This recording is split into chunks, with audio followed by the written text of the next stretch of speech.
반갑습니다. 세키네 히데유키입니다. 지금 가톤 대학교에서 일본 문화라 등의 역사를 가지고 있습니다. 지금 이제 소개해 주신 이제 윤영학 교수님께서 이제 저와 오딩인데요. 제가 옛날에 좀 부산에 조금 살았습니다. 같이 책을 번역도 했고요. 이렇게 이제 가끔씩 저도 들어주셔서 이런 자리 마련해주셔서 상당히 감사하게 생각하고 있습니다. 저는 이제 오늘은 강의가 이제 일본 세월 속의 신도 불교라고 주제인데요. 일본 종교에 대해서 한 말씀해달라는 그 요청 받고 준비했습니다. 아무래도 여러분들 이제 일본 종교라고 하면은 일본 불교는 한국에 있으니까 일본 신도 쪽에 좀 관심이 많은 것 같은 생각이 듭니다. 그런데 이제 일본 사람한테 신도가 뭡니까? 그런 질문을 하면은 되게 속신한 대답을 듣지 못하는 경우가 많습니다. 신도가 상당히 그 의미가 다양한 의미가 있기 때문에 이런 것을 이제 자기가 뭐 관심이 있는 분야부터 먼저 말씀하기 때문에 안 맞을 수가 있거든요. 신도 어디에 알고 싶은지. 저는 이제 가능한 한 고시적으로 이제 접근해서 도대체 일본 사람들에게 신도라든가 불교가 어떤 관련성 가지고 있는 것에 대해서 말씀드리고 갑니다. 자, 그거 조금 다른 것 같은데 이렇게 해주시면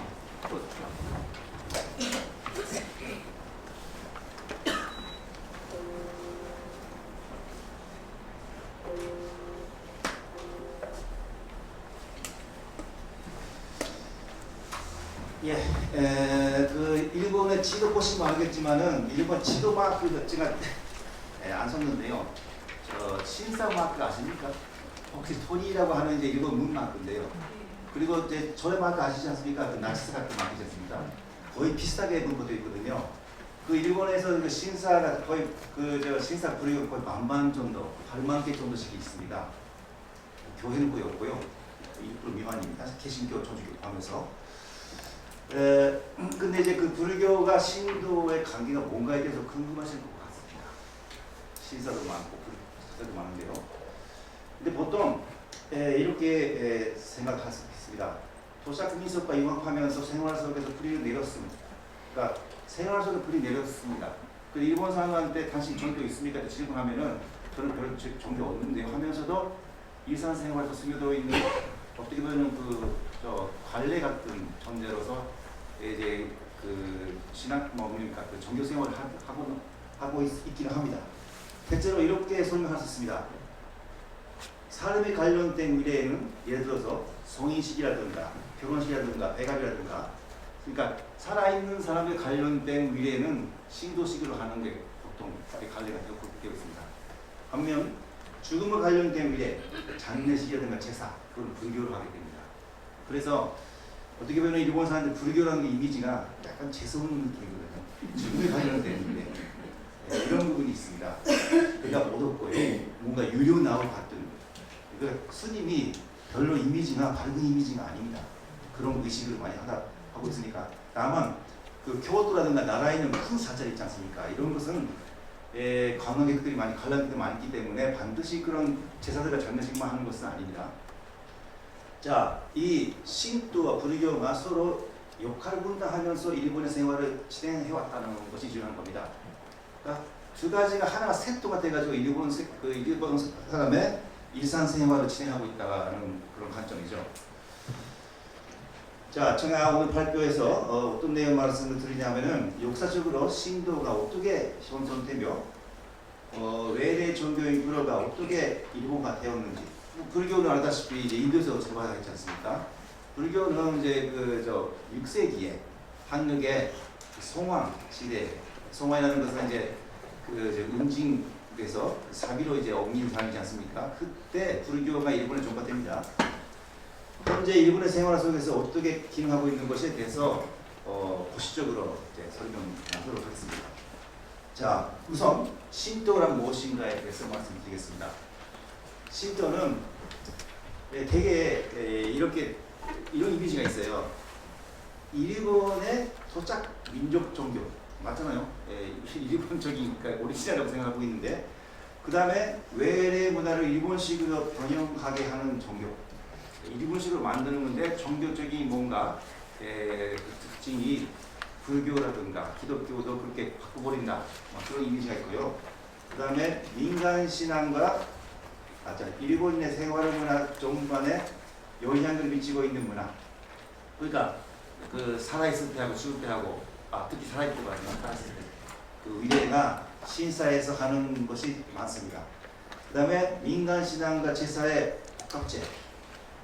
그리고 동물, 식물, 다이 등을 신으로 삼는 애니들 정도. 그러니까 보통 일본 신사에 모셔져 있는 신이 사람의 경우도 있겠지만 아주 원초적인 스타일은 자연물입니다. 식물, 바위 같은 거는 신으로 모셨다가 나중에 신으로 사용하는 것이죠. 한국 같은 경우는 이스신 장군 신이 아니지 않습니까? 그 정도라면 일본 같은 경우는 신이 되버립니다. 모든 걸 신으로 만들고 싶은 것은 애니미적인 이제 그 발상에서 나오는 거고요. 자, 그러면 신도의 다양한 그 측면이 있죠. 살아가는 어려움이 있는데 그 중에서 가장 기초적인 거, 기본적인 거, 바탕에 달려있는 관념이 뭐냐, 제 생각입니다. 기준문화로서의 신도가 그 인생관이라고 했는데 기준문화가 뭐냐면 불교, 유교랑 같은 고등 종교 아니고 생업에 관련된 그 민속문화 같은 거, 그러니까 생업에 관련된 그것을 이제 기준문화라고 하는데 일본은 생업이 뭡니까? 지금은 이제 농사 짓는 사람들이 많지 않겠지만은 기본적으로 살밥을 먹는 민족 아니겠습니까? 그럼 여러분도 마찬가지지 않습니까? 그 한국 사람도 살밥을 먹고 사는 민족인데 이러한 살밥을 먹고 있는 농경민족이란 거기서 나오는 종교적인 관념이 신도의 가장 기초가 되어 있다는 것입니다. 지금 하는 게 아니라 그렇게 민속학자가 그렇게 말하는 거고요. 자, 그러면 일본의 변호사가 한반도에서 건너왔다는 것은 이제 모든 고고학자가 그렇게 말하고 있는데 어떻게 이루어내냐면은 원래 그 변호사는 한반도에서 나온 것이 아니고 중국의 장량 유역에서 발생했다고 하는 것이 산식입니다. 이것이 그쪽에서 점작 목축민, 그러니까 기온이 온도가 내리면서 남하해요. 그 사람들이 이제 상당히 그 무기 갖고 있기 때문에 밀려가지고 도시락 농경민들이 사방에 떠줍니다. 그 일반은 한반도부터 일본까지 왔다는 것이 이제 산식이 되어 있거든요. 그러니까 살밥은 여기서 나오는 겁니다. 원래 그 기온. 그러니까 이 문화가 일본까지 전파됐다는 흔적들을 봤을 때 이게 동남아시아의 민속적인 집입니다. 그러니까 여기 살고 있었던 사람이 이쪽에 내려가면은 동남아시아까지 가지 않습니까? 이거하고 이거는 전동기에 그려져 있는 그림입니다. 그림을 복원한 거거든요. 그 다음에 이것이 현재 일본 신사의 구조입니다. 그러니까 일본 신사의 가옥의 그 구조가 이것이 변호사하고 있었던 사람들의 그러니까 상당히 그 바닥에 물이 많기 때문에 이렇게 좀 높게 만들어야 되거든요. 근데 이것이 가장 신도의 기초적인 문화가 되는 것이 이런 겁니다. 그 다음에 그런 사람들이 어떤 사고방식 갖고 있냐, 어떤 인생관 가지고 있냐에 대해서 말씀드리겠습니다.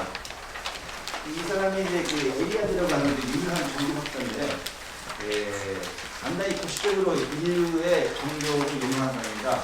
인류의 보편적인 종교관이 뭐냐? 원시적인 그 종교의 발생 계기가 뭔가 용어한 사람인데 기본적으로 이렇게 말하고 있네요.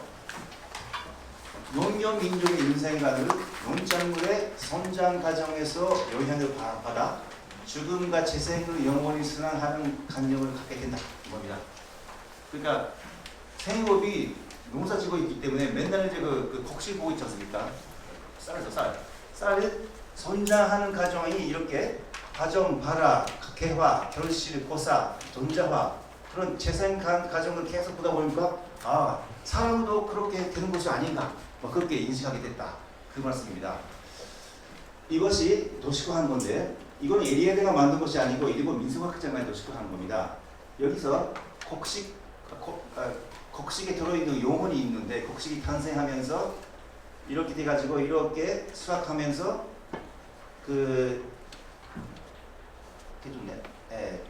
이게 순환하는 과정을 거쳐서 매년 반복한다고 하는 겁니다. 이거를 토대로 해서 혹시 사람도 그런 식으로 되는 것이 아닌가?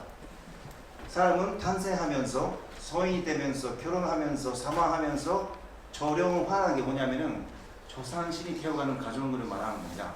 조령화가 되면서 그거를 환생한다. 이렇게 됩니다. 이거 태어나는 시절이고요. 태어나서 성장하면서 소인이 되면서 결혼을 하고 결혼한 다음에 쭉 가면 사망하지 않습니까? 사망한 다음에 그것도 끝난 게 아닙니다. 그러니까 조승도 있다고 생각하는 거죠. 그래서 쭉 가는 것이 어디까지 가냐? 조령화라는 게 뭐냐면 조상신이 되는 과정을 거치는 겁니다. 그러면서 이렇게 끝난 것이 아니라 다시 이제 환생한다는 거죠. 어떻게 보면 이제 윤회사상 비슷하게 되는데 윤회사상 같은 경우는 지금 사람이지만 돼지라든가 뭡니까 개라든가 다른 동물로 태어날 수 있지 않습니까? 근데 이런 경우는 이쪽에 아이디어에서 얻었기 때문에 반드시 사람으로서 태어난다고 하는 낙관적인 환생을 갖고 있습니다. 사람으로. 그것도 후손 속에서. 그렇게 생각하는 거죠. 그러니까 이런 식으로 가는 것이 그 인생이다. 그렇게 생각하는 겁니다. 자, 그러면 이게 농경민들이 이런 관점이 생겼잖아요. 근데 농경민들이 그 농사 짓는 사람들은 그 주세하거나 성공하거나 그런 게 없었던 겁니다. 맨날 똑같은 일 하고 있지 않습니까? 그래서 농민들에게 있어서 행복이라는 게 뭔가, 불행이라는 게 뭔가, 행복이라는 것은 이 가정을 순조롭게 가는 것이. 죽어 태어났으면은 소인이 돼야 되고. 근데 지금은 이제 그 위약 받아내가지고 웬만하면 죽지 않습니까? 근데 옛날에는 돌아가기가 어렵지 않습니까? 유아 때 그 돌아가신 애들 죽은 애들 많지 않습니까? 이런 가정을 무사히 가는 것이 쉽지 않았던 거죠, 옛날에는. 근데 그 성인이 되고 나서 죽을 때까지, 사실 환갑 때까지 사는 것도 옛날에 쉽지 않았던 것 같고요. 죽은 후의 문제입니다. 죽고 난 다음에 끝나면 안 되거든요. 후사를 남기면서 제사 지내는데 아들이 있어야 돼요. 그 가정을 계속 그랬을 때 조상신이 될 수 있는 겁니다. 그러니까 반드시 자식을 낳고 자식이 제사 지내게 만들어야 되거든요. 그리고 난 다음에 환생할 수 있다는 겁니다. 이 가정이 순조롭게 가는 것이 중요한 거고, 여기서 빠져나가는 애들이 있거든요. 사람들이 있거든요. 왜냐하면 태어나서 바로 죽은 애들 있지 않습니까? 그건 어떻게 됩니까? 귀신이 됩니다. 귀신이 그 영혼, 그 뭡니까? 그 조선에 가지 못한 그런 영혼이 되지 않습니까? 이런 부분을 대해서 필요한 것이 종교적인 미래입니다. 제발 이제 이 가족을 순조롭게 가게 해주세요. 그때 가는 것이 이제 신사가 되는 거죠. 종교가 필요하게 되는 겁니다. 자, 결혼했는데도 60세까지 환갑 때까지 사는 것이 쉽지 않지 않나요? 그때 최소한 60세까지 살게 해주세요. 그래서 신사에 가서 참배도 하고 그렇게 한 겁니다. 그 다음에 무사히 사망했다 했을 때도 제사 지낼까? 내 아들이 내가 죽은 뒤에 제사 지낼까? 걱정되지 않습니까? 옛날에 같으면 이제 그 아들만 제사 지낼 수 있는 그 자격이 있기 때문에 어떻게든지 아들 남기려고 남아서는 사람이 생기고 있습니다.